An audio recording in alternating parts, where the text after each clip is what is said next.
And we're back with another episode of the Lakers Fast Break podcast. It's Lakers postgame, everyone. It's Gerald Glasser coming right back at you here from Lakers Fast Break, Pop Culture Cosmos, where we cover the latest news and trends in pop culture each and every week, twice a week, wherever you get your podcasts. Inside Sports Fantasy Football will be on later this week with a brand new episode covering the championship games this weekend. So go ahead and check that out. Also, as well, go ahead and check out Joe Soro tonight at 11 p.m.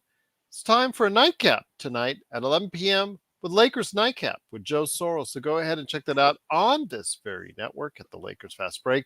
Plus also as well, he is Ox1947 at LakersBall.com. And of course, his company, Simblades. Simblades with a Y.com. Our good friends, Jamie Sweet and Laker Tom.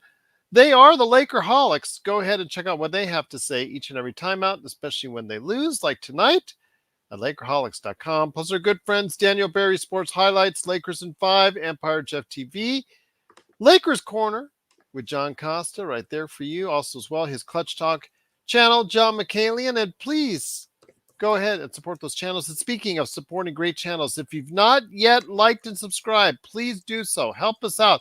Or if you're on Facebook, like and follow us today. Twitter, same thing. Twitch, wherever you catch this show, please go ahead and follow and subscribe so you get the latest notifications on when we go live with the latest Lakers Fast Break podcast. Well, the Lakers coming into tonight, a little short-handed, unfortunately, without LeBron James in the lineup.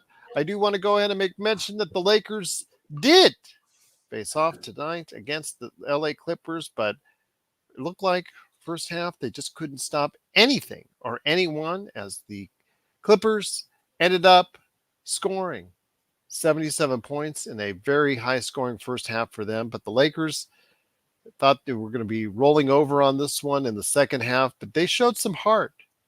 They kept it close. And in fact, in the fourth quarter, cut it down to only a 2-point deficit. But halfway through the fourth quarter, you just saw that, as Joe said, too much talent on the other side. And unfortunately, shot after shot by Kawhi, Amir Coffey, clutch threes, clutch baskets for them down the stretch. The Lakers, as Joe said earlier on our playback.tv/Lakers Fast Break, said the Lakers just could not close and get the job done. And you're right. They didn't. So unfortunately, the Lakers do take the L. They go back under 500 once again, 127 to 116. They lose to. Lakers now fall to 22 and 23. They're now tied back once again in ninth place in the Western Conference with Utah. And here today to discuss the game today, as Rodell says, what we're all thinking. Why did LeBron go ahead and decide he wanted to play against a patsy team like Portland, but decided not to play today? Good man indeed. Start off where it is the guy behind the Lakers nightcap coming up at 11 p.m. It is Ox1947. It is Mr. Hennessy himself, Joe Soro. And Joe, great to have you here. Looking forward to a good conversation on this. But yeah, Lakers showed some heart in that second half. But unfortunately, their defense and their will to go ahead and stop the Clippers was not meant to be. I saw so many good things during the game. I really did. I thought, and they've been playing really, really well. They've been playing well on defense. They've been getting a lot of steals. Again, the passing lanes have been very difficult for the opponent to get anything through that, which has been great. But the issue with this team is they don't know how to win. They just don't know how to win.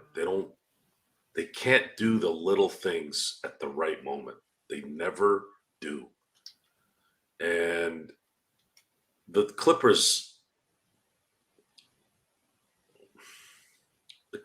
played like the Clippers. I mean, I didn't see anything special with them. Russell Westbrook played a little bit above his head, but as you saw towards the end, he was a non-factor. I didn't even notice Harden in the fourth quarter. So in the end, here it was the Lakers' execution at the fine moments of the game that ruined what was a really good game. They were playing really well. And that's the thing. That's the burner here. It's the fact that the game is about winning games. It's about winning. It's not about playing good basketball and having a good system, and like all that stuff is just semantics during a discussion. At the end, I noticed what I've been noticing for a while now, where right at that moment when you can kind of get over the wall, they never get over the wall. They always fall back. And then they try to climb up, they fall back again. They just can't do it. Doesn't matter if it's LeBron on there, if it's not LeBron in there, if AD's there. This team, I think the theme of this team is they don't know how to win. And that's just something we're going to have to accept for the foreseeable future. And that's all I got on that. Once again, the Lakers do lose 127 to 116. They fall to 22 and 23. Also here today, a good man, Adit. He was a part of our pregame show. Just truly great to have you here. It is the guy behind Courtside Lakers on Instagram. Please follow it today. You'll get the latest notes and news from the Lakers Fast Break right there for you. It is Henry Hill. And Henry, great to have you here, my friend. Talking about the Lakers, another depressing loss. This one, they teased you. They teased you with the possibility that they could go ahead and pull off the upset. But halfway through, it looked like the Clippers just turned on a switch that the Lakers could not match. Yep. As Joe said, we have to accept. Brother, I've already accepted that. This is just not the year. But I do honestly tip my hat. They did play well. They have been playing better. I do agree with Joe. Something has changed. I mean, they're playing better. They're playing harder, but they don't have the ability, or I guess they just don't have the cohesion to close games and win these games. Like I said last year, I think I said it on a pod or two ago. Last year, these close games, they'll find a way to eke it out, win towards the end of the year, but it's just not the case this year. No, not at all. And when it comes right down to it, when you see this, you finally get some effort. They started trying and hustling back, started crashing the boards on the offensive end. They finally started trapping and making some effort in that fourth quarter once they realized they had a chance to win the game and the Clippers were taking them lightly. It just kind of hurts to see the fact that the Lakers just could not get that job done when they have you have Brooklyn just a couple days ago. The Lakers took them lightly. Brooklyn got the job done. Unfortunately, the same couldn't work around for the Lakers this time around, my friend. Any thoughts on that, Henry? Yeah, no. I mean, you hit the nail on the head right there. I mean, sometimes a team has that factor that they could close out close games, and go on a little streak here. I mean, I'm looking at the schedule. We got the Bulls next and at home, and then we go on the road against the Rockets, I believe, if I'm not mistaken. Or no, it's we start the Grammy trip. We got the Chicago Bulls coming up here in a couple and then days. we go to the Warriors and then the Rockets. So yeah, the Grammy trip comes up after that. Yeah. So I mean, should they not take these teams lightly as they did the Brooklyn Nets? They could win these 3 games, but of course that all depends on LeBron's health. So we'll see. We'll see indeed. But once again, the Lakers do lose, unfortunately, today, 127 to 116. They fall to 22 and 23 on the season, 9th place in the Western Conference. But also here today, good man indeed. He returns to us fresh from the Lakers corner and also as well Clutch Talk. It is a smiling John Costa. Good to see your smile, my friend. Good to have you here. Your thoughts? I mean, again, they showed some heart. They showed more heart than I thought they would. I thought they were going to fold over in that second half, and they chose not to. They chose to play with some heart, some grit, and they got it down to 2 points as far as the deficit. You thought maybe they could go ahead and catch the Clippers sleeping, but the Clippers, again, Joe said it before, too much talent. They finally turned it on halfway through that fourth quarter and never looked back. You know, throughout the season, we've seen the Lakers have either, a really bad first quarter and then they'll get back later in the game, or they'll have, a better first quarter, then they'll have to get back. then they'll have a bad second quarter or a bad second half. But as of late, like how both Henry and Joe talked about, we've been stepping up. We've been playing better, playing with more tenacity, crashing the boards better. Darvin Ham's been making some adjustments a little bit better. But most of all, what's been the change, and Henry said, something changed. What's been a change is that we've got that third scorer. D'Angelo Russell has been stepping up all throughout the whole night. They were talking about on the broadcast out in the last 6 games. I don't know how the numbers exactly in front of me, but I would believe it was like 25 points per game on like 50% plus from the field. So he's been that third scorer, and that's the biggest missing piece for the Lakers. So that's been like the biggest thing. Coming into this game, I'm like, all right, cool. No LeBron James. Like, let's see. This could either go really good and give our guys some confidence, or this could go really, really bad. But D'Lo came out with the right type of energy. He was creating his own offense, looking to score, being aggressive, helping others get set, playmaking for others, hitting up spot up 3-pointers, doing all that you could really ask for him, to be honest with you. And the whole game was a good game. I mean, the Clippers were up really most of it, to be honest. But it was never a situation where I was like, damn, the Clippers are up to where I don't think we'll be able to come back. Like the whole game, we were in it. We were right there, right on their heel until the fourth quarter. Like every quarter, we scored 30 plus, except in the first quarter, we scored 29. But every quarter, we scored 30 plus. And then in the fourth, we scored 19. Like, man, Joe said this game is about winning. This game is not about playing well quarters 1 through 3. Now, granted, playing well quarters 1 through 3 may help you win, but I hate to see these losses. It's like, man, we were doing everything we were supposed to do. No LeBron James, and we're supposed to be scared. We're supposed to be put in a corner, but no. Here comes D'Lo stepping up as that primary playmaker, as that second scoring option, puts up 27, and we give up a 15-6 run in the last 5 minutes of the game. It's knock on our defense, man. It's a truly disappointing one, Gerald, but I'm glad to be back, though. Glad to have you back, my friend. Once again, it is the Lakers fast break. The Lakers do lose 127-116. Joe, I bring it back to you. When it comes right down to it, the Lakers, what could you've thought gone differently that the Lakers could have pulled this upset tonight? Do you think that, in the fourth quarter, Ham got out schemed? I know that the fact that a lot of people were clamming for correctly that AD did not get the ball enough when the Lakers were close enough. They just stopped feeding him the ball, which happens a lot on this team, where they just forget he exists on this planet and he just sits there and does nothing at crucial times. No fault of his own, or maybe it is a fault that he doesn't ask for the ball enough. Either which way, it just seemed like what could have gone differently that may have helped the Lakers, or could have helped the Lakers today. We had said something this summer where we had said if Anthony Davis was available all year, thinking at the time, at least I did, that it wasn't possible based off what we had seen the last few years. I know I said, if Anthony Davis is available 75 games, this team is going to be in very good shape. LeBron, we knew he was going to probably be monitored, probably miss 10, 12 games, and that would have been fine. 70 games would have been fine, which could still happen. And then, of course, the third guy. And who's been the third guy? D'Angelo Russell has been balling the last few weeks. I mean balling. Balling like a second option.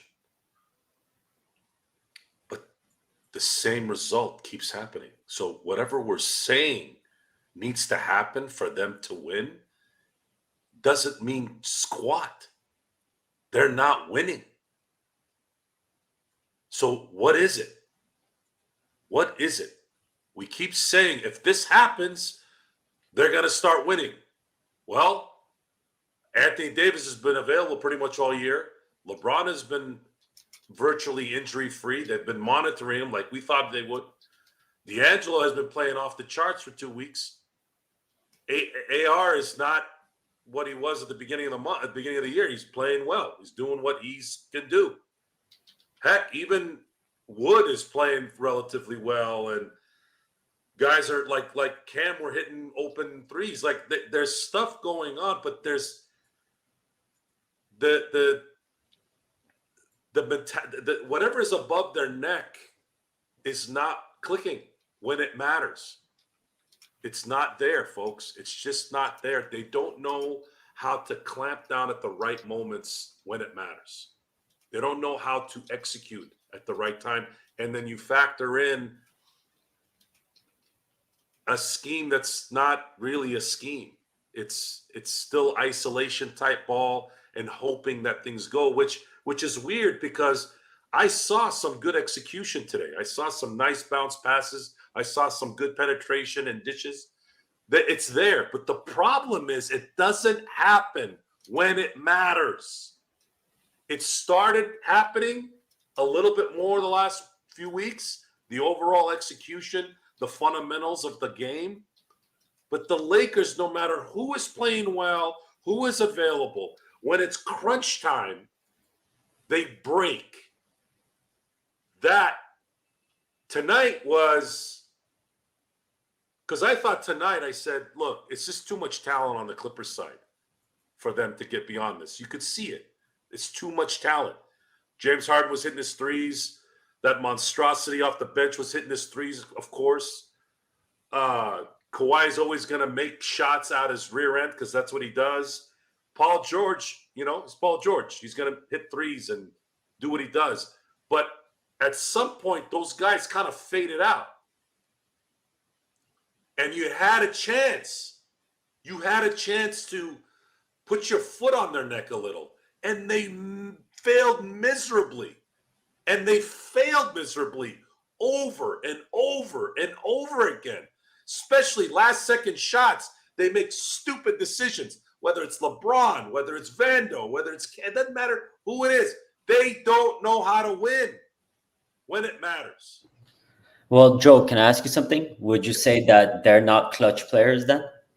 Clutch is not the word.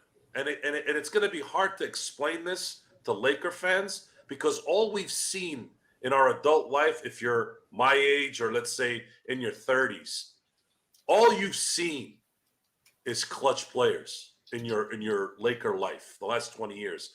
It wasn't just Kobe. Shaq doesn't get enough credit for being clutch. He might not have been the last second shot guy, but the son of a gun made his free throws when it mattered, and he really did. And he was there. He was there dropping 40 and 20 in big games on the road, in the conference finals, in the finals. Kobe, obviously. Derek Fisher, Rick Fox and his defense, Robert Horry. Then you go to the second dynasty. You've got Kobe, obviously. You saw game-winning shots by Pau Gasol, just amazing game performances in game sevens with Pau. You saw Artest having games of his life in crucial games. Ariza stealing the ball off of passes from the opponents. You saw a team that just knew how to win, and it wasn't just the star players. Because what happens is when you're fearful of a player like Kobe, people were deathly afraid of him. Okay, deathly afraid of him. So much that putback by Ron Artest, against Phoenix in 2010, there was 3.5 people basically on him. He had to shoot it from the other side of the court, and because of that, Artest prances down to the basket, gets the ball, puts it back. Same thing happened against Oklahoma City in the clincher in 2010 in the first round. Kobe misses a shot, but they were so afraid of him. Pau Gasol had an easy putback for a win. Now, some will look at that. The haters will look at that. Oh, Kobe, that's not clutch. He got bailed out by Ron Artest or Pau Gasol. Who gives a crap? Okay, when did you know Pau Gasol making last-second shots until he became a Laker? When did you know that Ron Artest was clutch until he put a Laker uniform on? Tell me that. What, it just miraculously in their 12th seasons that they became clutch? No, because they're deathly afraid of that guy. And we don't have anybody like that. And when you don't, and then of course the mentality, it's osmosis. It's gonna permeate through the team. Why I don't like Derek Fisher, Rick Fox, Robert Ory. How come everyone was clutch on the Lakers? How? Clutch is an interesting word. Clutch can be interpreted in so many ways. For me, it's not just last second shots. It's what you do in the basic things at the right time. This team doesn't do it. They don't do it, and I just don't see it. I don't see it ever happening. I think you're hinting at a little bit of leadership there, if I'm not mistaken. We've discussed that there's a lack of leadership here. The coach obviously doesn't have any leadership skills. LeBron, I've really tried to hold back on this because I know he's been an amazing player. He's obviously helped the Lakers win a championship here, but it's not LeBron's leadership is not the same leadership I look at. It's a different kind of leadership. It's not something that I believe that LeBron, the way he leads, has cost himself more titles because of the way he leads. He's won championships. He's won multiple championships. He's had an amazing career because I think ultimately he does have the work ethic and the out of this world talent. No question about that. Okay, no question. But to me, LeBron, in a lot of ways, is like the Wilt Chamberlain of this era. Their talent was so immense, so great, that they were able to still accomplish so much. But there was also too much that was left. Too much meddling. Too much arguing with the coaches. You know, one thing I got to say about Kareem Abdul-Jabbar, and I've been hard on Kareem in the past. But the more and more I read about Kareem, you never heard Kareem arguing with John Wooden. You never heard him arguing with Jerry West when he was coaching them. You never heard him arguing with Westhead and Pat Riley. And look at his career. Look what he did. 6 championships. Went to the finals half of his career. Wow. Right? You look at Magic, another guy, which, he had 1/10, right? Even Magic, the ultimate team player, even he had issues. But look at Kareem. Look at Bill Russell. Did he ever get mad at Red Auerbach? Did he ever mouth off? No. And look what happened. So in the end, the story of LeBron James and this Laker team, because I can't look at Cleveland and Miami. I don't give 2 craps about Miami or Cleveland. LeBron won because he was talented and he's got the work ethic. He's 100% on that. But there was too much of that leadership that it wasn't consistent enough for me. LeBron should have more than 4 championships. Oh, and yeah. a lot of that has to do with the fact that his leadership is just not, to me, that level that I expect more of from him. And Also, Kevin Durant joined the Warriors, but I'll let Gerald. Yeah, that plays a factor in it too. Yes. Once again, it is the Lakers Fast Break. It is Joe Soro, Henry Hill from Courtside Lakers, also as well John Costa from Lakers Corner.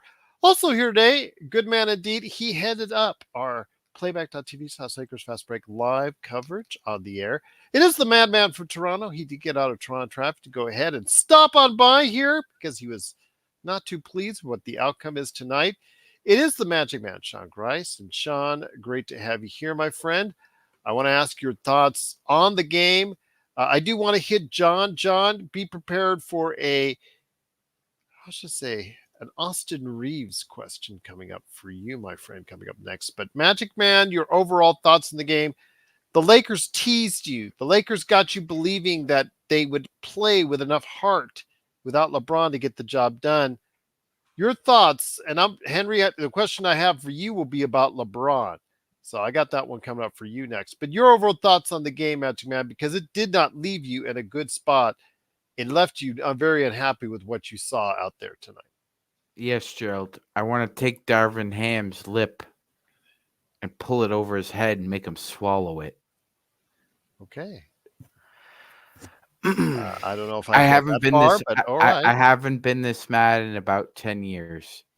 Okay. That's how long it's been, man.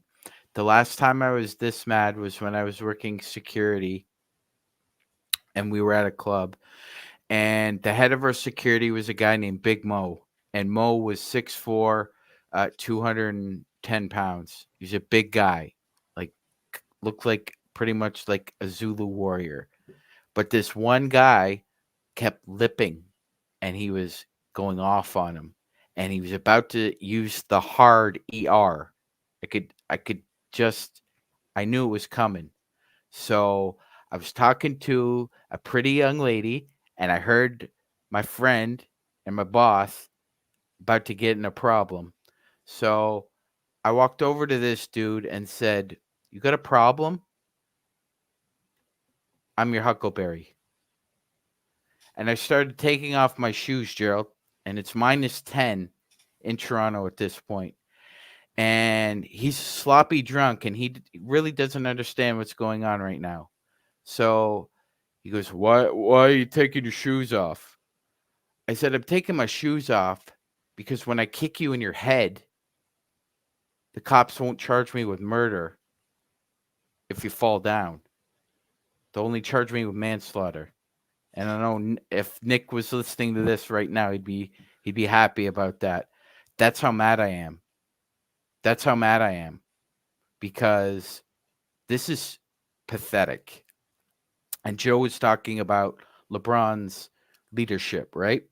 So there is an interesting side note about leadership. See, there are different forms of leadership. I've done conflict resolution training for 21 years. The problem with leadership is that it can't be an on-off switch. And that's what it is a lot of the times with LeBron.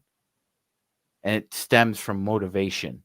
If he's motivated, he will show his leadership skills. And they're admirable. They really are. But when he's not motivated, like he isn't right now, this is what you get. And the problem I see, and I think somebody brought it up on playback, Gerald. Somebody was saying, at this point in time in their Laker career, LeBron and AD are just kind of going through the motions when they're sitting on the bench. They're not cheering. They're not motivating. They're not intrinsically involved in the game within the game. When they're off the court, they're laughing. They're talking shop, chewing it up. Because they see what they see. It's mid. Straight up mediocre. And I'm going back to this quote, and I know people are maybe tired of it, but high achievers do not like mediocre people, and mediocre people do not like high achievers. And I think that's ultimately what LeBron and AD see. They see guys around them who are just mediocre talents, mediocre attitude, and mediocre execution. It's bad.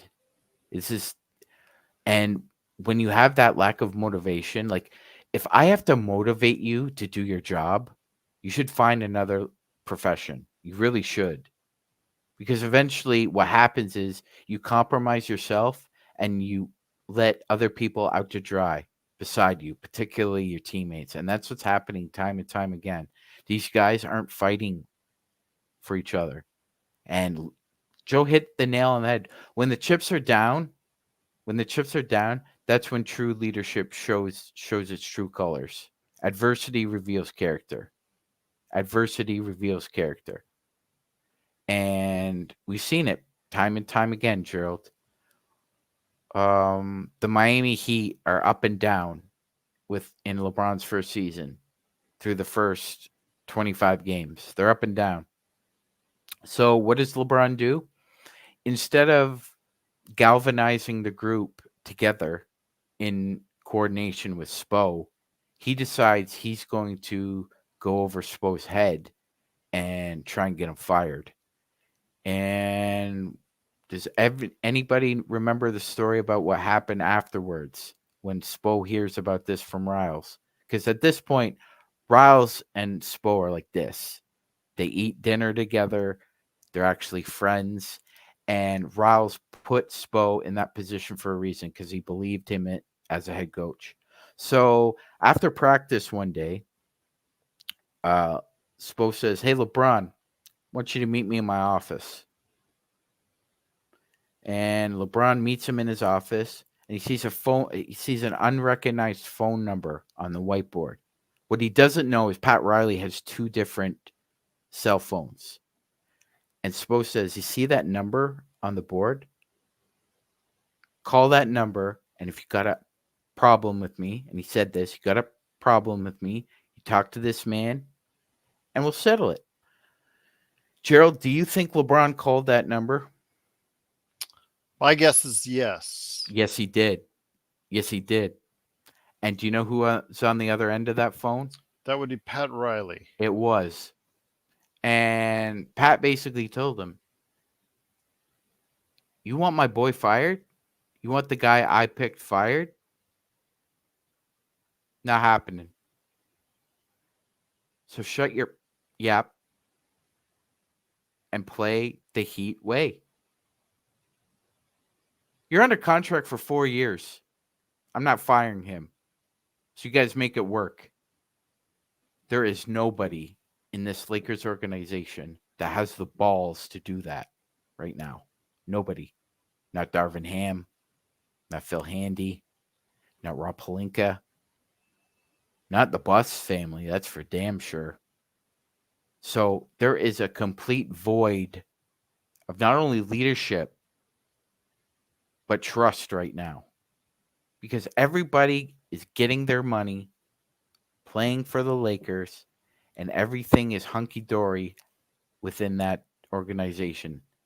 Outside, we all know, Gerald, it's the Badlands. It's literally Mad Max for us Laker fans right now. We're bereft of direction. There's no direction at all. And and my patience is stretching very thin. Thinner than it's ever been with this club.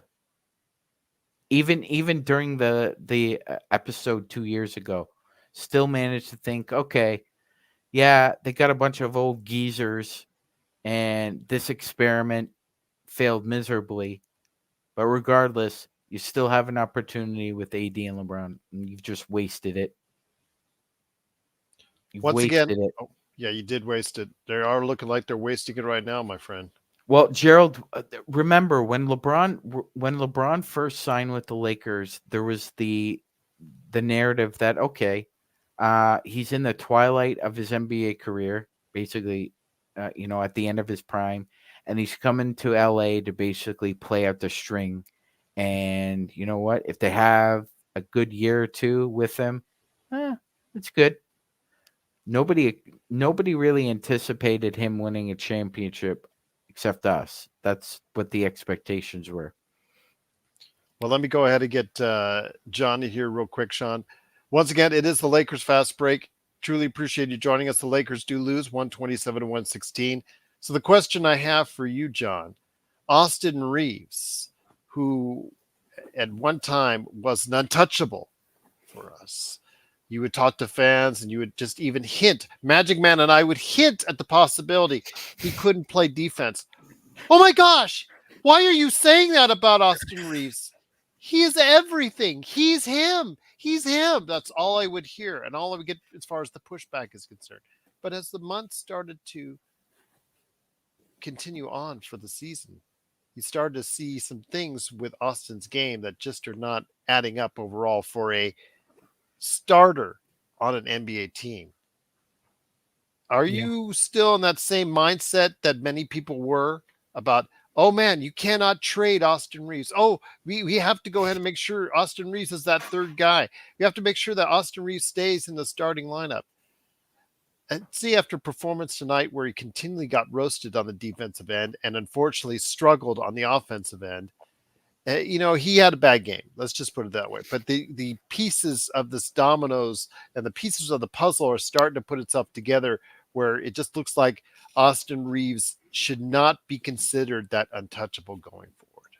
Yeah, I'm on board with you, Gerald. I do think that he should not be considered untouchable. I think that there's not a single soul on this team that should be considered untouchable unless your name is LeBron James. You and asked me Anthony that Davis. question when I was on your show the first I time. did. I asked you that question very early in the season, and that was at a point where, just like how you mentioned, we didn't really know. We didn't really know what Austin was going to become. He wasn't yet getting exploited like this on defense because this is just ridiculous. I mean, you want to check out FIBA?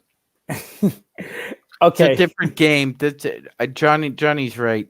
Don't hold his feet to Well, the that's fire where there. it started. That's Well, where we're NBA talking- teams saw that he had weaknesses in his defensive game. Well, it and then started before that. It started before that, Gerald. We started okay, yeah. noticing it last March. In the playoffs. I Yeah. give you that. I give you that.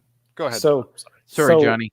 No, go ahead, jump in, guys. But what I'm getting at here is, man, I mean, like I was saying, there's not a single soul in this team that should be considered untouchable because we should be looking to raise a banner number 18. We should be looking to get another championship, and we clearly, like as I've said it on shows in the past, Henry said it earlier, Joe said it earlier. We just are not good enough. Like right now, we just are not good enough to get to where we want to get to. And we clearly need to move some pieces around. And I think that Austin Reaves is about the only real valuable asset that we have to be able to dangle in front of other teams and say, all right, like, what can you give us? Like, how can we swindle you somewhere, somehow? Because everybody else, it's just no real value. D'Lo's definitely been getting a lot better, but I'm also on the party of I'd rather not get rid of D'Lo unless we're gonna get another point guard that could play make and preferably play defense like a Malcolm Brogdon, DeJounte Murray, or whatnot. But basically, my issue, and to answer that, Gerald, I'd say Austin Reaves is absolutely not untouchable. He can go along with anybody else. Because right now we're looking to help GOAT get another one. We're looking to help 39-year-old GOAT get another one, and at this current stage, we can't do it. So Austin Reaves has got to go. And yeah, tonight was ridiculous, guys. Like I'm not gonna lie, I don't know if you guys ever played 2K with one of your friends, and maybe that friend has he's not very good at 2K, but they know one play. They're just like, oh, you know what? I'll just do this one play that's just dominant, it's just OD, and can't nobody stop it. Maybe Shaq in the post or Giannis just running downhill. You can't stop it in the video games. That's kind of what the Clippers did tonight. Like every single time down court, guys, it was whether it was a pick and roll that Kawhi Leonard was on the ball or there was an off ball screen. They somehow got Austin Reaves on Kawhi Leonard, and he just went to work. And yeah, it was bad. So long-winded, but yes, Austin Reaves is absolutely on the block and ready to go. When you give up 77 points in the first half, you cannot defend the defense of anyone on that team. So yeah, don't give me that. With all due respect, don't give me that. That Austin Reaves defense.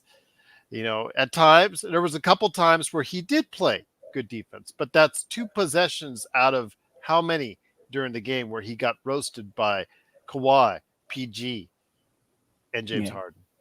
Yeah. Henry, let me bring it to you, my friend. Once again, it is the Lakers fast break. The Lakers do lose 127-116. LeBron James was brought up earlier by Rodell. And Rodell and I don't always see eye to eye on things, but I am extremely grateful that he takes the time still with the way we respond to him, still takes the time to watch and listen to the show. He pointed out LeBron James because he's not the biggest LeBron James fan in the world. He's very clear on that. I could tell in the comments. But you know what? I will say this, Henry. I got to give him credit for this. Why does LeBron, with his now day-to-day ankle situation going forward, as described by Darvin Ham, why doesn't he rest that on Sunday against Portland, a team you should still beat, even this team should still beat Portland at home and then not be prepared for the a little bit more difficult game against a more talented team in the Clippers. You just said that out loud, what a lot of people are thinking. LeBron James, him resting his ankle, this is going to be a thing going forward, it looks like, for at least for the serviceable future, where he picks and chooses which games to play and not play. Kind of, says something when he picks the Portland Trailblazers and he doesn't pick the LA Clippers. Yeah, I mean, I'm giving Rodell credit on that. Yeah, me too. I would say that's a kind of mind-blowing to me too. That's definitely head-scratching as well. I mean, the Lakers should beat Portland without him, right? Yeah, you think? I would think so, yeah. I mean, yeah, the smart thing would be to sit that game out and play this game. But, I mean, I don't know. Like, that goes to what Joe started off by talking about. Like, it's just there's a different meaning to leadership, different meaning to being clutch. And, like, LeBron's mentality, I think, has to do with that. I think at this point, he gets to pick and choose when he wants to play, which is fair. I mean, to a degree, one can say he earned that. But the decision making is just not smart when it comes to that. I mean, pretty sure AD could have carried us against the Portland game. They could have beat Portland. And I think if LeBron played today with the way D'Lo played, they could have won today. And that's the thing. We're wasting great opportunities because of the way D'Lo is playing right now. Yeah, we're wasting good D'Lo performances. I mean, damn near the whole year we've been wasting great AD. D'Lo, president of fan club right there, right below me here, Mr. John. Yeah, exactly. Like, honestly, if LeBron plays well, AD plays well to the degree we expect them to, we just need that third guy. And when D'Lo is playing the way he's been playing the last 2 weeks, theoretically, they should be winning way more games. And it's just not happening. But I feel like they'll be in better position to win these games, and they're just not. So I don't know. This is kind of a game where I agree with this one comment by 805 Hiking. Like, it's a game if you're like 5 to 10 games above 500, LeBron sits out, whatever, it is what it is. But when we're just above 500, below 500, I think it's a point where you have to play every game. And if he gets hurt, then so be it. It is what it is. Quick question to that, though, real quick, Henry, because I feel like as Lakers fans, there's one thing in mind and one thing only in mind. It is not to be a Utah Jazz regular season champion. It is to raise number 18. It is to keep raising banners because that's the expectation we have. So if we are putting out a 39-year-old LeBron James out there at an every night basis, like, what's your worry as to when playoffs are rolling around? Because I agree, like, every win matters, but we really got to be careful with a 39-year-old LeBron. Like, that's crazy, guys. I mean, we don't have the luxury, right, to pick and choose. That's what I feel. But they do. They do, obviously, if they're keeping him out of one game and keep putting him in another, or he's deciding to play another. I will say this, though. What I think as a fan of the team, I'm a Laker fan. And what I think of what they should do as a fan of the team and what the organization thinks is completely different things. So they probably in their minds think, let's just make it into the play-in or the playoffs. And if we're healthy, they think that they could beat everyone. I, as a fan, think it would have been damn well nice to have like a 4th seed or above, like 3rd seed, and have home court advantage for at least one freaking round of the playoffs. True. But beggars can't be choosers, though, because I'm not going to lie. I really believe that this team is a team that's better built for the playoffs. I'm not saying that right now we're a championship contending team, but I think that we're built a lot better for the playoffs in a 7-game series. So I do low-key have the mindset of let's just get there, similar to what we did last season. Let's just get there. And I guarantee, because LeBron is going to play every single one of those games in 7 games. Even if it's playing? I mean, we did it last season until we ran into one of the best bigs we've seen in a long time. Yeah, and then also that, yeah, sure. And he ran out of gas, which is unfortunate. Go ahead, Sean. Yeah, sorry, Henry. I didn't mean to interrupt. No, you're good. You're good. Let's just Can we be honest about this finally? We played a flawed Memphis team in that first round. They were flawed. They were a great regular season team, but they had a lot of weaknesses, and we exposed some of them. On top of the fact that Rui Hashimura shot over 50% from three, and Taylor Jenkins basically dared him to do it in 3 out of the And he 7 did it. games, and he did it. I Now, think Rui is a playoff riser, but go ahead, continue. I yeah, think no, his I do, play is better in the playoffs than I the do, regular. I agree with you, Henry, and that's why I think a lot of the clamoring about trading Rui. I think that'd be mutual. Darvin Ham has a personal vendetta against Rui Hashimura. I'm gonna keep saying it. He has a personal vendetta against Rui Hashimura, either his style of play or his attitude or just in general. When Darvin Ham benched Rui, I honestly don't think that was a motivational tool, Gerald. Coach see, coaches can't build confidence, but they could kill it real quickly. And I think Rui Hashimura was not Darvin Ham's cup of tea in the same way he didn't think that let's just throw it out. Mobamba was his cup of tea either. Now, in that instance, Darvin Ham didn't hide the fact that he had no interest in playing Mo Bamba whatsoever. Yeah. That first game, Gerald, do you remember the absolute disgust that Ham had with Mo? He hasn't been that demonstrative with Rui, but benching him in that Chicago game, that was to kill his confidence. It really was. And I don't Played him care what 30 anybody. minutes tonight, though. Yeah, Well, LeBron's out, so LeBron's out, yeah. I mean, he would play Torian Prince 48 And minutes, again, this honestly. the second round series with the Warriors, again, a flawed Warriors team. A flawed Warriors It's team. interesting you say that. I actually, after the second round, I thought, truthfully, I thought they had it to win it all. I really did. Wow. Yeah. The I way know they a lot of people did, but I mean, in that instance, um, we just took advantage of a little of their weaknesses. Small team, small front court, other than Kevon Looney, able to get away with Jared Vanderbilt running Steph Curry off of screens and pin downs. Would you And say Darvin Ham outcoached Steve Kerr that series? yes, That's so yes, interesting. that's an indictment on Steve Kerr, if nothing else. Not necessarily a tip of the cap to Ham, but John's got a point. Like He does. Oh no, he John's does have got a a point point. for sure. It's Ham is more fit to be a playoff coach. It's he's only got to scout one team. He's got a myriad of resources and the scouts to be able to put together a great game plan.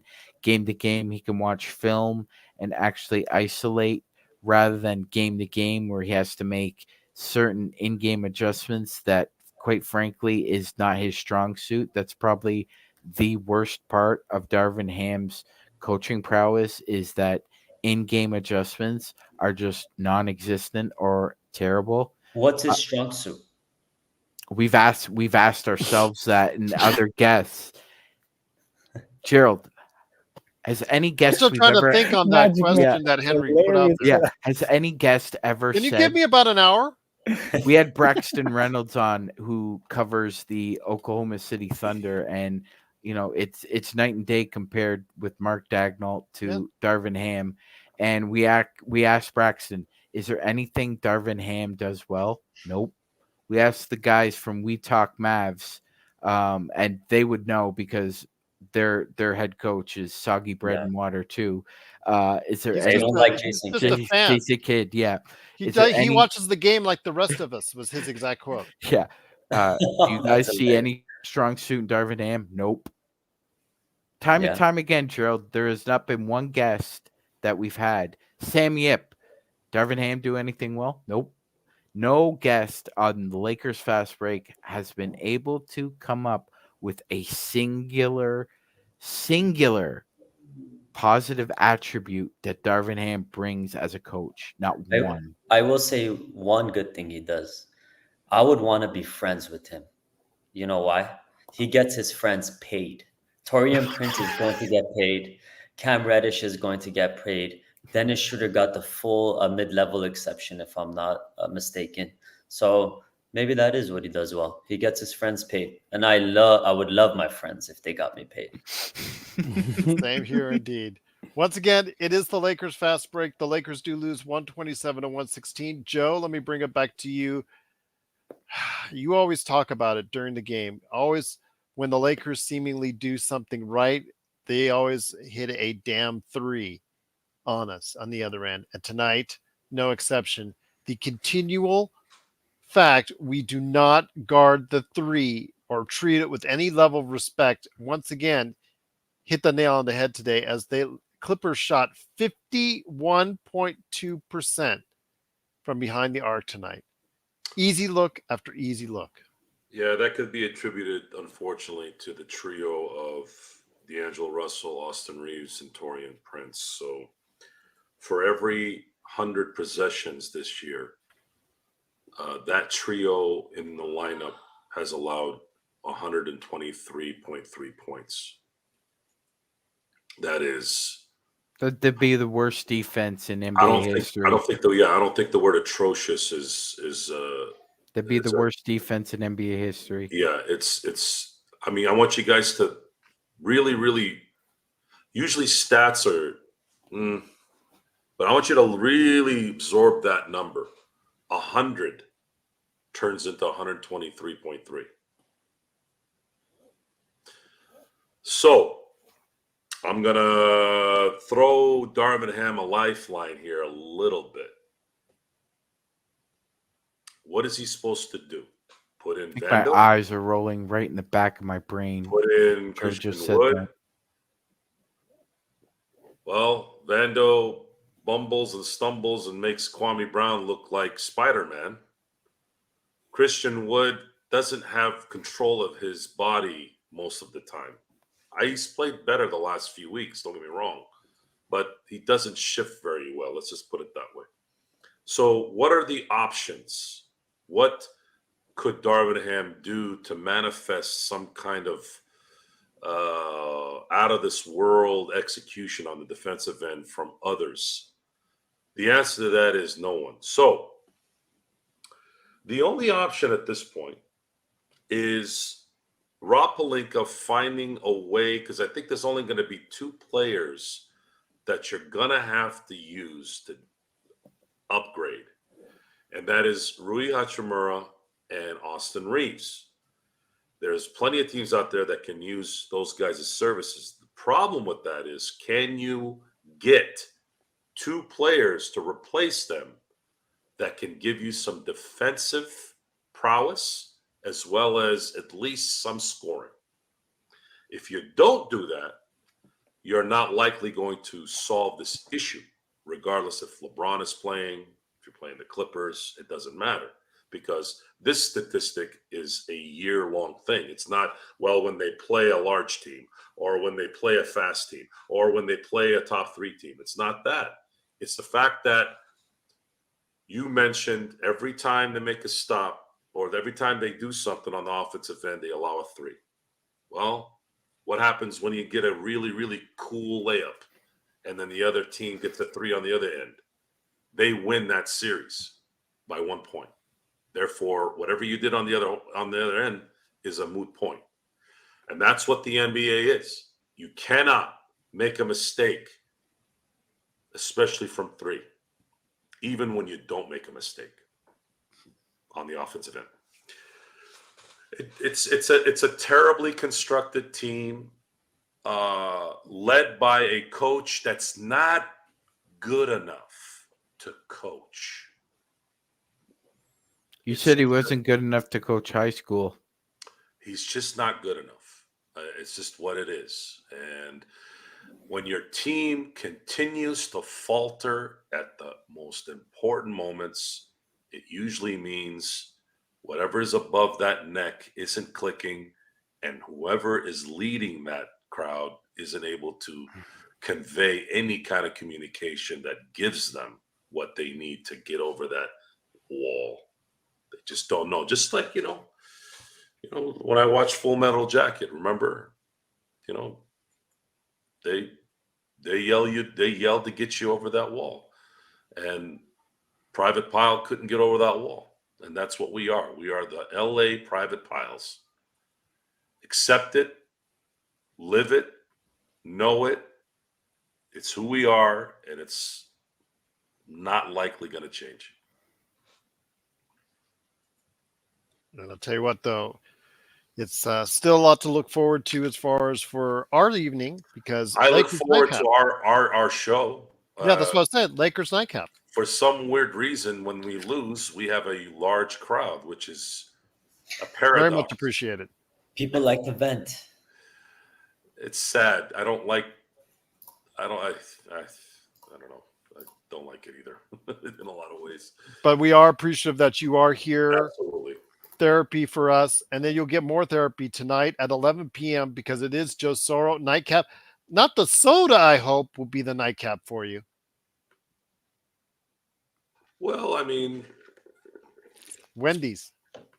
I had a spicy chicken. That's my go-to every now and Nice. then when I need to get something quick.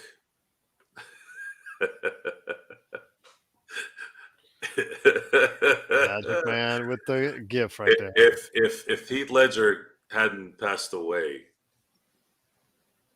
he would have won the Oscar that year. One of the greatest performances I've ever seen. He'll likely win an Oscar this year. Yes, he'll Good get for it. him. He deserved Yeah, it. Oppenheimer's going to take all of them this year, or as many as they can. But once again, it is the Lakers fast break. The Lakers do lose 127 to 116. Appreciate you joining us. I want to get it back to you, Magic Man. The frustration that you might feel, again, LeBron not being in the lineup tonight. I know Rodell has been getting a lot of heat, and kudos to him. He has been in there battling against the other opinions out there on the best Lakers chat room that's out there at the Lakers fast break on LeBron. I know he's really hard on LeBron, and I get that. But today, the fact, again, when you look at it and you're resting that ankle, you already know you have issues with it. So you could tell the trainers, you know what, prep me up for Tuesday's game. Let me sit out the game against Portland. It's called choices, Magic Man. Choices. He already probably knew he was going to sit out the Clippers game when he played that Portland game. It just seems like the choices are more glaringly annoying the more they get. Yeah, exactly. And I'm seeing some comments in the comment section that, well, if the Lakers had held on to Mo Bamba's contract, which I'm sure you'll hear from Tom at some point in the future, Gerald, and Malik Beasley, well, they could have packaged them, and that still would have been a flawed team. It just would have been a different flawed team. And quite frankly, do you really think you would have been shooting 45%? Yeah, from quite three frankly, you'd likely have to sacrifice the future even more so to get the recompense or equal compensation, which you wouldn't be able to get. I mean, look, this team is not good enough, not worthy enough to surrender a first-round pick. This team is not worthy enough to mortgage the future for. It's not, Gerald. Not right now. You're 22 and 23. We've got 37 games left. Let's be honest about that, okay? Let's say the Lakers go on some kind of heater, which they won't, but let's just say they do theoretically. So you end up going, let's say you go 25 and 12, which I doubt, but let's say they go 25 and 12. You have 47 wins. You're likely still probably going to be in the play-in, no matter how well you played. 47 wins likely gets you that 7th seed. So, is it still worth sacrificing a first-round pick for a team that's not a 50-win team? I don't think so. I agree. So I agree. I the buses want to put more green in the blue, more money in their pockets, stand pat, make a small trade, and you know, your dad enjoyed going to Vegas with all the money he saved when we were crap. I'm not sure what Jeannie does with hers, but that's ultimately what's going to happen. I predict that the Lakers will make a small move or two, like a god, like a Mike Muscala kind type trade or something like that to save money. And Rob Pelinka will try and pass it off as, yeah, we did what we thought we had to do to improve the team internally. It'll be the same. It'll be the same bumpy bozo the clown cliche routine from Rob Lowe. And just for the record, Gerald, I realize Sam Yip is a very connected individual, especially in the LA area. I think there is some pressure. You could feel it. You could feel it. There is some pressure for self-preservation for Rob Pelinka and Jeannie Buss because there are whispers and whiffs that they know that they've made an error in judgment with hiring Darvin Ham. And I think a lot of what Jeannie's motivation, self-confidence for Ham it's mirrored projection for self-preservation. That's ultimately why I think she's trying to save face here. And I'll just say it again. Give Joey and Jesse Buss a shot. You gave your bumbling brother a shot, who's like the George W. Bush of the NBA, failed at everything he ever tried, including the Lakers, and you still gave him 5 years. And you've given Rob Pelinka 2017, 2018, 2019, 2020, 2021, 2022, 7 years. In 7 years, what has Rob Pelinka accomplished, Gerald? 1 championship. How many times did the Lakers make the playoffs outright in his 7 years, Gerald? Twice. Twice. So, not Joe, not Tom, not anybody else is going to convince me that if you put Joey and Jesse in the seat, that they could do any worse. He said outright, not meaning the play-in, correct? Correct. Outright. Not the play-in. Outright. Twice. Championship, and you lost. The AD first round one. That's right. Correct. So I get to Henry now. Henry, I want to ask you this. When it comes right down to it, we go back to the question I asked you before in the pregame. You see what Milwaukee is doing. They're willing to go ahead and choke on not 1, but 2 contracts in order to see if they can find the right coach for their team, which is what they're doing right now. Budenholzer, now Adrian Griffin, they're paying for their contracts, yet still even though CNN reported that it's confirmed, there's other reports saying that it's still not a done deal yet. But let's just say right now, for all intents and purposes, that Doc Rivers is the head coach of Milwaukee. You see that with that organization, a mid-market location, actually it's probably one of the smaller low-market locations out there, but yet they're willing to do what it takes with a team they know or believe that they can go on the way. When you see that, how frustrating is it for you as a Lakers fan to see that the same is not being done here in Los Angeles?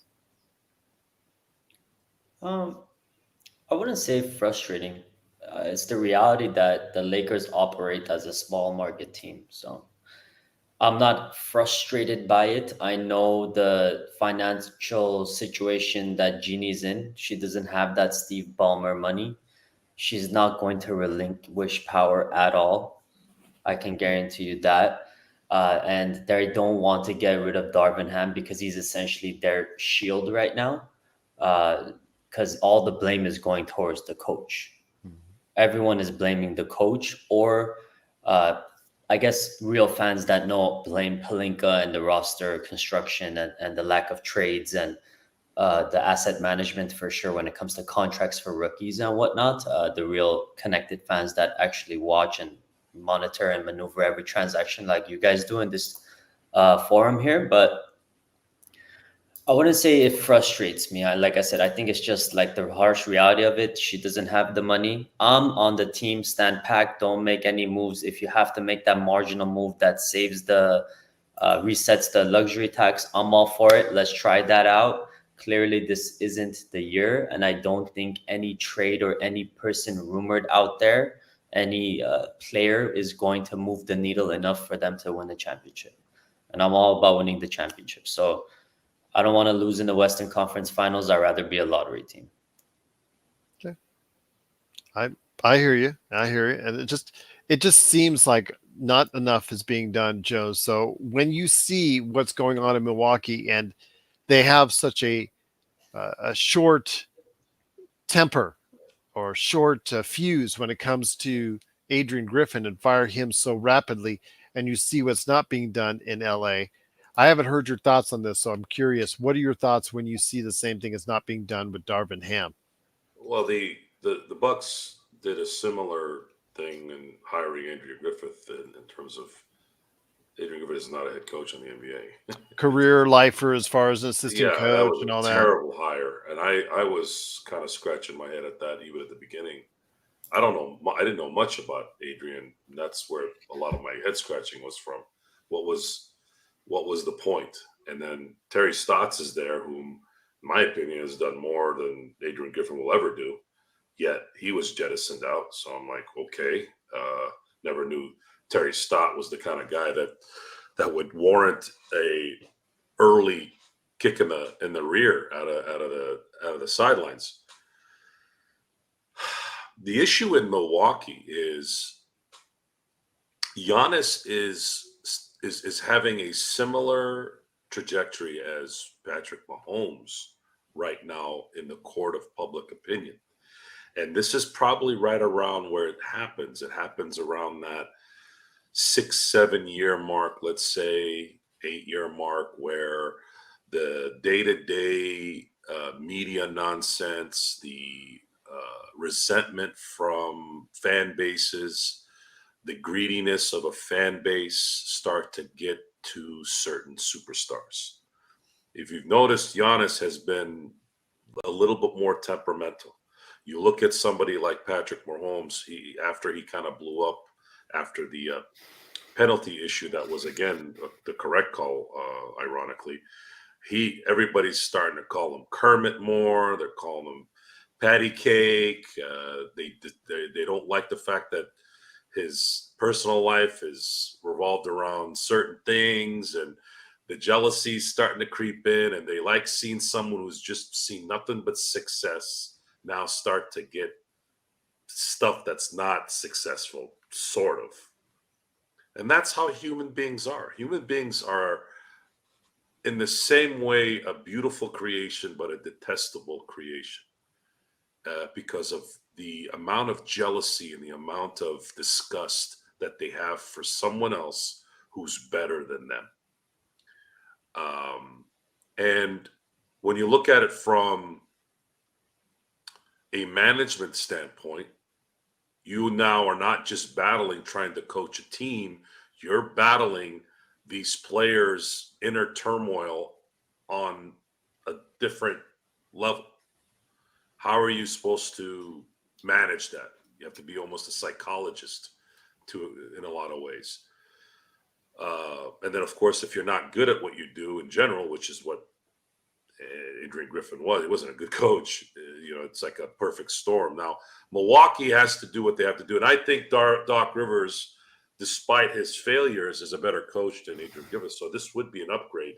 And Milwaukee is playing with fire at the moment. If they do not win, you will hear whispers from Giannis's camp that he wants out. And also, I don't want to put it all on Adrian Griffin. You did acquire Damian Lillard, and you knew what you were going to get from him on the other side of the court. So, just like the Lakers, Not really. They have guys that are in their prime more and younger. They don't have a 39-year-old LeBron. You're gonna have to figure this one out, folks. You have to put these guys in the right spots so that you can get all you can out of them. And if you don't know what you're doing, you're not going to be able to. And they're 30-13, sure, but maybe they didn't feel like they'd be able to finish off the right way. So now they got someone who, in my opinion, you guys know how I feel about Doc Rivers. It changed drastically after the Kobe incident because I just felt like Doc Rivers pulled on the heartstrings a little bit, and I haven't been able to say anything bad about him. And I struggle to say bad things about him because of that. I'm rooting for Doc Rivers. I'm rooting for him because of who he is and the fact that I actually like the Milwaukee Bucks team. I like their players. And of course, selfishly from a basketball standpoint, we need as many good teams out east to make sure that the green turds don't win. Because the Lakers aren't winning this year, and that cannot happen to boot. Otherwise, it would be an absolute. If you think it's bad now, it'll be even worse in June. Oh yeah. Well, let me ask the panel a question here. Who's the last survivor? Darvin Ham or Pelinka? Well, let me ask you. Pelinka's contract extends to 2026. Ham, 2027, Gerald. So who lasts longer? I think they both go at the same time. I think they go together. Pelinka will last longer. I think, but I do want to say Magic Man on top. I respectfully, my friend, you've been my friend now for years. I respectfully disagree with you on the buses, especially with this year's JHS Maxwell Lewis drafting choices that not worked out really well. You can't blame Joey and Jesse Buss for that, Gerald. Okay. Rob Pelinka made the selections, but maybe based off their advice. But need I digress? I still think. Well, let me just. I wouldn't agree with that. That was a Big Ten selection, and Rob Pelinka has a hard-on for Big Ten players for some weird reason. He loves who are the buses are the ones that are giving him the advice on this? Yeah, but you have to understand though. You have to understand, Rob. So, Gerald, I would say this: Maxwell Lewis. If you want to go there, Pepperdine. Yes, okay. Joey and Jesse watched Max Lewis a lot. All right. So maybe off of their scouting. And by the way, Gerald, Maxwell Lewis is not a finished product yet. I think he's better than JHS. I do too. That's the ironic part here, Henry, is that Gerald. Yeah, but with all the players. Oh my God, Gerald, you can't even let me finish. I'm doing it now. Go ahead, Magic Man. All right, thank you. I was just gonna say, fair point that you're making. Maxwell Lewis is not a finished product yet, but I agree with Henry, and I think you would agree as well as Joe that Maxwell Lewis looks like a better developmental prospect at this point than JHS. I agree with Joseph that I think, yeah. Why don't we go through kind of the history? And this is before Pelinka because Kupchak and Jim drafted D'Angelo Russell. By the way, Big Ten, Ohio State.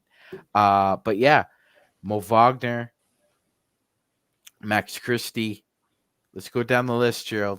It seems like Rob Pelinka only watches one conference of college basketball, and that's the Big Ten. Could it be that Rob Pelinka chooses the first round and Joey and Jesse get the second round? I think that would be taught. All I'll say is this, Henry. I think so because you can't honestly, Gerald. You can't really give Rob Pelinka or Magic Johnson credit for Alex Caruso. They're not in the gyms watching Alex Caruso. They weren't in the gym watching Austin Reaves. Come on, man. I disagree with you on the buses, and I'll say why. Allow me to finish. Allow me to retort. Because you got to say your end, I'll say mine. I disagree with you on that for the same reason you would not hire Ham, inexperience. You do not put in somebody in that position of general manager that has no experience, especially to run the Lakers. I would not put them at near that position to do so. Whatever you want to say, they blew it on this draft. Maxwell Lewis and JHS are draft busts as of right now, both of them. There were several players right now in this draft at both those slots they could have picked that would be a better option for the Lakers right now. So both of them have that. But let me finish. Gerald, okay, yeah, pardon me. Go ahead. All I'll say is they just don't have the experience. You need to go ahead and get someone that is experienced at the GM position if you're going to run the Los Angeles Lakers. There's a Bob Myers who's actually built the architect for the Golden State Warriors. There are other general managers and vice presidents of basketball operations out there. So in other words, you think that I'm just throwing his name out there, just because of the environment that it requires a person with some gravitas. I would require some experience as well. I mean, so when nepotism all the time for the Lakers when they make their hires, get away from the nepotism and start putting in quality people for these positions. Yeah, I agree with that. Danny Ainge hired Brad Stevens out of college, Gerald.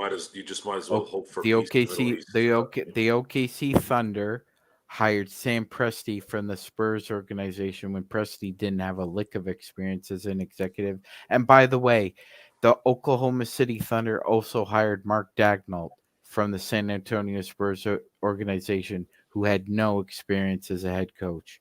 Darvin Ham didn't have any experience, and how did that work out so much? Well, Ime Udoka didn't have any experience either, Gerald. How did that work out for the Celtics? Okay, so you're saying we should keep Darvin Ham?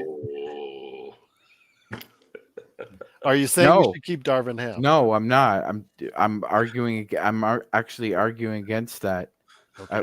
That's what I thought you're saying. Again, but look at the difference. They both won championships on winning organizations, and one guy couldn't catch crabs from a $10 whorehouse. Oh my! And Udoka went what? From like crab boil. And Udoka went from one situation to another, and the teams have actually improved. Sauce. I'm just saying you need to start looking outside of this organization. You need to stop the nepotism if you want to go ahead and build this team into a better slot. And unfortunately, the Lakers won't do it. Joe already said the Lakers won't do it. Most likely, they won't do it. It's always got to be related. It's always got to be nepotism. Yeah, no, exactly. We're in a league where there's the House of Bellagio. There's the House of Gucci. There's the House of Hugo Boss. We're Versace.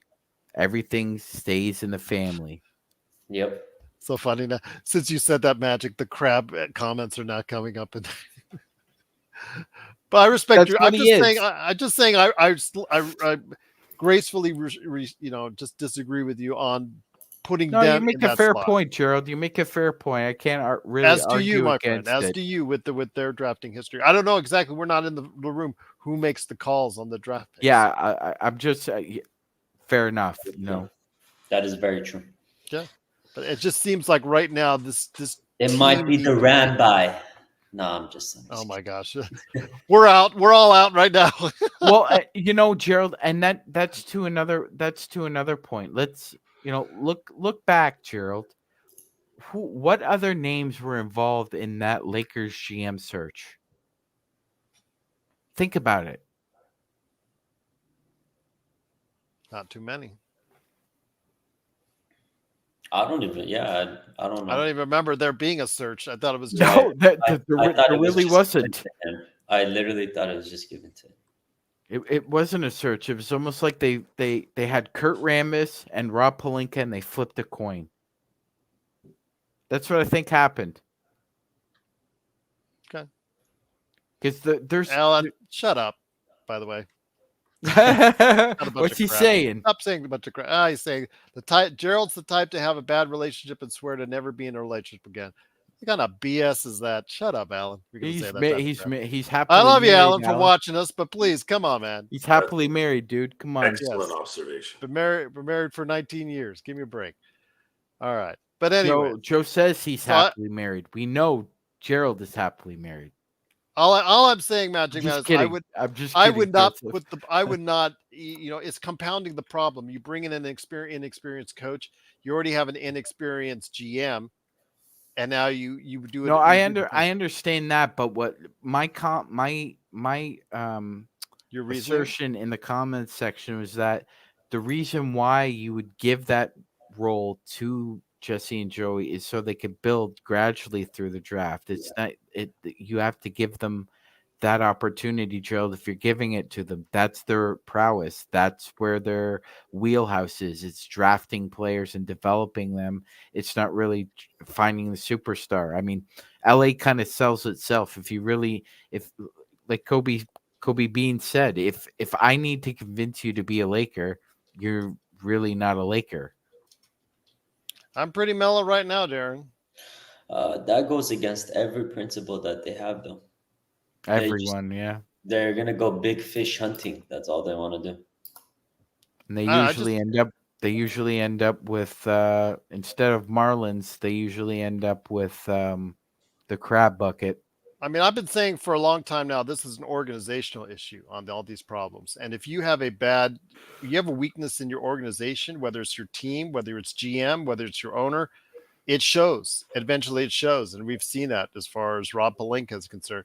Rob Pelinka's had one good period of activity in his entire tenure. You cannot tell me about any other point where he's had any consistency with any of his drafts or any of his trades or any of it, and as far as his maneuvers, anything like that, as far as him sticking it out there. So yeah, I mean, outside of one period of time, people will go ahead and say he's a great GM, and I'm like, When? we didn't see it. When? What? Yeah, What? one brief 3-week period. And You're that's talking all about we had. last year? Yeah, that's all it. That's it. That Oh. one brief 3 where he was a competent GM. I mean, there's a reason why Joe was putting his face for a Halloween mask. I'd argue his best performance was when they didn't get Kawhi and what he did after. I could see that. Magic Man, I mean, again, I just think it's, we're all arguing with each other, whatnot, as far as, but still, it just shows that there's a problem right now, and it's not just at the team level. Magic Yeah, no, Gerald, it feels like a literal crab in the bucket situation. Have you ever seen crabs in the bucket? It's the theme of the show, right? Yeah. So just look it up. It's actually a phenomenon, Gerald. When you get crabs in a bucket, there's always one or two that are trying to get out. Yeah. And they get pulled back. You know why? Because other crabs see them trying to get out, and it's like, I'm gonna die. You're gonna die too. Gonna die too. So Joe is coming up here in just a few minutes with Lakers Nightcap with Joe Soro. What have you got on tap for tonight's show, Joe? Before everybody, Hard alcohol. okay. You had the Hennessy on ice. I got that on the rocks. I might switch it up tonight. You know what? I think, given the level of performance, let's throw in some absinthe and wormwood. I might do some vodka and Red Bull. Oh, Joe, what time do you wake up in the morning? He has a business. He has to wake up early. Tomorrow I got to get up at 5. So you, on average, sleep 4 hours a night? Probably. he reminds me of the Bond villain. You know, the one that actually built that machine. where he had Goldeneye, yes. Had the mask on. Yeah, had the where mask he really only sleeps like 2 hours, but it was like late '90s sci-fi tech out of there. Yes, That's an underrated James Bond movie, Joe. And by the way, was it GoldenEye with the one? it was Goldeneye. Yeah, I it thought was. that's the one with Halle Berry. No, it was Goldeneye. Okay, all right. And best video game off of James of course, Bond. N64. Absolutely. Yeah, I agree with you there. But we do want to go ahead and thank everybody for being on, especially Henry, who was on here late. Go ahead and check out John Costa on Lakers Corner. Magic Man, who was here late, give him big props as well as far as being here late tonight. I know East Coast guys are really tough. Henry, I know, has got a busy schedule as well. Henry, before I send over to Magic Man and Joe, any last thoughts before we head on out, my friend? I'm going to use my favorite Joe line. No. Okay. They're all following you now, Joe. Magic Man, concur or something else you want before you head on? 37 games left of this. It's like I feel like Alex from A Clockwork Orange when he's forced to watch all those videos and his eyeballs are just completely wide open and he's getting the drops. It's a sin. It's a sin. That's what it feels like. I feel like Alex from A Clockwork Orange. Have they watered down the Baseball Hall of Fame? Yes. I think so. Everyone Just the gets name. in though. Yeah, that's true. Good point, Henry. Patty my cat, very, very good. You pay attention. It's funny because the word no is very popular during the day, especially when someone's excited. They'll come, Joe, I got this idea. And and I'm sitting there like, no. And you know, it's the right call every time too. And then they realize it later. I mean, whatever you think of, usually I've already thought of like maybe a year ago. That's just kind of how things work. And then the good excuse is still an excuse. That's just a common sense thing. I broke my leg. I couldn't make it to work. Okay. It's a good excuse, but it's still an excuse. Zangerstein says Caruso, Beasley, and Dennis could have all stayed, but the Lakers let them all go for nothing. Or in the case with the Westbrook trade, we let Beasley KCP. sucked here, so I'm not going to care about that one. Kuzma. Dennis wanted to leave, I believe. That rhymed. Caruso was the big just flub. I mean, it was Just watching the Lakers for the next 37 games. And by the way, we're going to see Caruso in 2 days. Yeah, we are. And we can weep in our crab bucket. Well, I mean, again, Joe, again, THT. What school did he go to, Joe? THT? Yeah. He was an Iowa State Hawkeye. That's right. No, Iowa State. It's not Iowa hockey, but Iowa Hawkeye. But Iowa State. No, he went to Iowa State. Yeah, I know Iowa. you said Iowa State Hawkeye, but I was like, that's okay, whatever. He went to Iowa. I remember he went to Iowa State. Cyclone. Yeah, my bad. Cyclone. But still, that's By a the way, Big Ten school, Gerald. That comment of the Beasley sucked over here, and he's not going to shoot 45%. And by the way, no. By the way, all the players that contributed to that Lakers championship were not from mostly the Big Ten. They were from the SEC. Anthony Davis was a Kentucky Wildcat. KCP was a Georgia Bulldog. Alex Caruso was a Texas A&M Aggie. Give me a break. Give me a break. This guy couldn't find talent in his belly button. He got Russell Westbrook though. Russell Westbrook went Sean to Harder, UCLA. by the way. Well, I guess. Hey, mods, who blocked Sean Harder? Oh, that's not cool. I just got an email from him. What's going on with that? Sean's a good dude. Yeah, I know you guys. He was arguing back and forth with Rodell. It got a little testy, but come on, let's all. I don't even know how to work this thing. Yeah, but if we have to let some people argue, express themselves. Yeah. Yes. Yeah, I was reading while you guys were talking. It's good. Yeah, we just don't want the guys. Sean, whatever happened, man, it's a misunderstanding. Sean, whatever You're always happened, welcome blame back. Sean for it.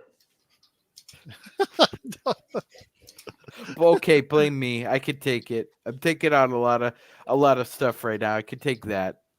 Blame me, Sean. But you're good dude. Don't blame. I don't blame this, Sean. I don't. I didn't even know that you were blocked, and so I apologize. I know an accident. I don't think so. I got pretty testy, so I know we got real great mods, and I appreciate 1, 2, 3.